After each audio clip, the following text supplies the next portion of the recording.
আজি ভিডিঅ'টো অকণমান বিশেষ। এয়া মই হাতত কেক গিফ্ট লৈ কলেজ যাব ওলাইছোঁ, গম পাইছেনে? আজি মোৰ প্ৰিয় মানুহজনৰ বাৰ্থডে আৰু মই ভাবিছিলোঁ এইবাৰ বাৰ্থডেটো তাৰ অকণমান বেলেগকৈ চেলিব্ৰেট কৰিম বুলি।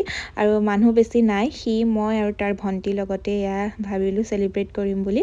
আৰু ইয়াৰ পৰা মই পচন্দ কৰি কেক এটা ল'লোঁ। তাৰপিছত আমি গৈ পালোঁ এয়া ৰহা জোঙাল বলহু গড়।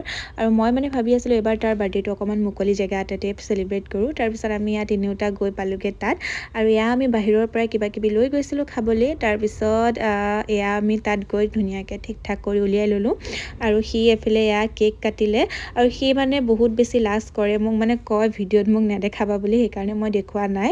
আৰু তাৰপিছত এয়া আমি গোটেইকেইটা বহি অলপ টাইম তাতে কথা চথা পাতি টাইম স্পেণ্ড কৰিলোঁ। এনেকৈ অহা যিহেতু নহয়ে, চ' ভাবিলোঁ এবাৰ তাৰ বাৰ্থডেতে যাম এনেকৈ। আৰু বিৰাটেই বেছি ভাল লাগিলে। তাৰপিছত জোঙাল বলহুৰ যিটো নতুনকৈ প্ৰজেক্টৰ অপেনিং কৰিলে তাতো গ'লোঁ, তাতো আমি ফটো উঠিলোঁ, ভিডিঅ' বনালোঁ। আৰু আজি ভিডিঅ'টো